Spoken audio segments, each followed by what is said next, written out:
নমস্কার, সুচিত্রাস কিচেনে আপনাদের সবাইকে স্বাগত।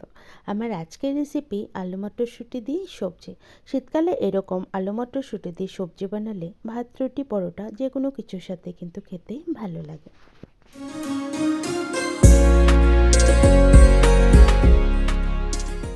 সবার প্রথমে কড়াই বসিয়ে কড়াইতে দিয়ে দেব বেশ খানিকটা সাদা তেল। তেল গরম হয়ে গেলে এখানে 3টে শুকনো লঙ্কা ছিঁড়ে দিয়ে দেব। 2টো দিয়ে দেব তেজপাতা, 1 চামচ দিয়ে দেব গোটা জিরে। ফোড়ন থেকে খুব সুন্দর গন্ধ বেরোলে এখানে দিয়ে দিব পেঁয়াজ কুচি।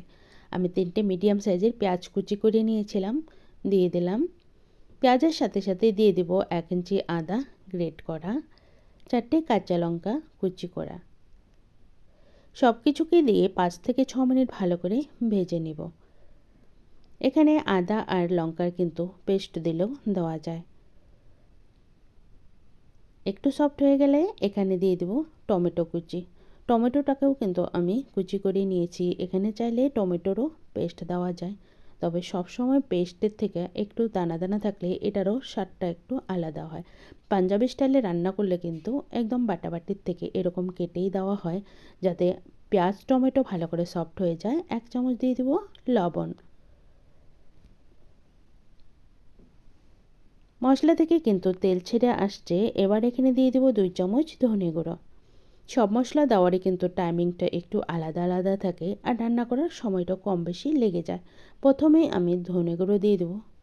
ধনে গুঁড়োটা দিয়েও একটু কষিয়ে নেব। মশলা থেকে ভালো করে তেল ছেড়ে আসলে এখানে দিয়ে দেব লঙ্কা গুঁড়ো। 1 চামচ আমি লঙ্কা গুঁড়ো দিয়ে দেবো, যেহেতু আমি আগেও কাঁচা লঙ্কা কুচি ইউজ করেছি। ঝাল লবণটা নিজেদের ইচ্ছে অনুযায়ী। 1/2 চামচ হলুদ গুঁড়ো আর 1 মুঠো দিয়ে দেবো ধনেপাতা কুচি। সব কিছুকে দিয়ে ভালো করে কষিয়ে নেব। মশলা ভালো করে কষানো হয়ে গেলে এবার এই কষানো মশলাতেই দিয়ে দেবো 2 চামচ ঘি। এই কষানো মশলাতে যদি ঘি দেওয়া হয় এর স্বাদটা কিন্তু একটু আলাদা হয়। ঘি দিয়েও একটু মশলাটাকে কষিয়ে নেব। কয়েক মিনিট কষানোর পর আমি ছোট আলু আর মটরশুঁটি 5 মিনিট সময় ভাপিয়ে নিয়েছিলাম। আলু ভাপিয়ে আলুর খোসা ছাড়িয়ে নিয়েছি। এবার প্রথমে আলুটাকে দিয়ে দেব।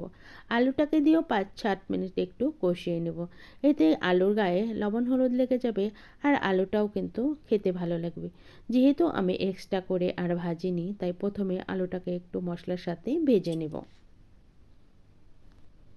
আলুগুলো ভালো করে কষানো হয়ে গেছে। এবার এই আলুর সাথে দিয়ে দেব মটরশুঁটি। মটরশুঁটি দিয়েও কিন্তু 5-6 মিনিট আবারও কষিয়ে নেব। সবজিগুলো যতই কষানো হবে ততই কিন্তু খেতে ভালো লাগবে।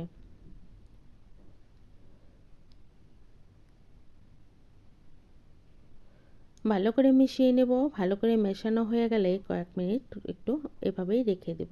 আমি কিন্তু গ্যাসের ফ্লেম একদম বাড়িয়ে দিইনি, একটু মিডিয়াম ফ্লেমে কষানো হয়ে গেলে এখানে দিয়ে দেব জল। বেশ খানিকটাই জল দেব, যাতে আলু মটরশুঁটি ভালো করে সেদ্ধ হয়ে যায়। ভালো করে সেদ্ধ হয়ে গেলে কিন্তু ঘুগনি আমাদের একদম তৈরি হয়ে যাবে। এভাবে 10 মিনিট সময় রেখে দেব, যাতে আলু মটরশুঁটি ভালো করে সেদ্ধ হয়ে যায়।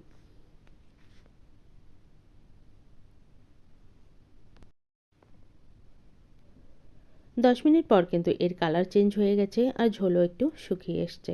এবার দেখে নিব আলুটা ভালো করে সেদ্ধ হয়েছে কি না। একটা চামচ দিয়ে আমি ভালো করে আলুটাকে গালিয়ে দেব। 2-3টে আলু এভাবে যদি গালিয়ে দেওয়া যায় তবে কিন্তু এক্সট্রা করে ময়দা আর চালের গুঁড়ো দেওয়ার দরকার নেই। ঝোলটা এমনিতে একটু গাঢ় হয়ে যাবে। খুব বেশি আলু কিন্তু গালাবো না, 2-3টেই দিয়ে দেব। ঝোল কিন্তু আমাদের একদম পারফেক্টলি হয়ে গেছে। এইভাবে 5 মিনিট সময় স্ট্যান্ডিং টাইমে রেখে আমি ঝোলটাকে সার্ভ করে দেব। শীতকালে এরকম গরম গরম আলু মটরশুঁটির সবজির সাথে ভাত, রুটি, পরোটা যে কোনো কিছুই কিন্তু খেতে ভালো লাগে। ওপরে একটু ধনেপাতা দিয়ে সাজিয়ে দেব। তৈরি হয়ে গেল আজকের এই আলু মটরের সবজির রেসিপি। রেসিপিটা দেখে যদি ভালো লেগে থাকে অবশ্যই একটা লাইক করে দেবেন। আর আমার চ্যানেলে নতুন বন্ধু হয়ে থাকলে চ্যানেলটাকে সাবস্ক্রাইব করার অনুরোধ রইল। পাশে থাকা বেল আইকন অবশ্যই প্রেস করে দেবেন, কারণ আমার চ্যানেলে যখনই কোনো নতুন রেসিপি দেবো আপনারা নোটিফিকেশান পেয়ে যাবেন। আবারও হাজির হয়ে যাব অন্য কোনো রেসিপি নিয়ে।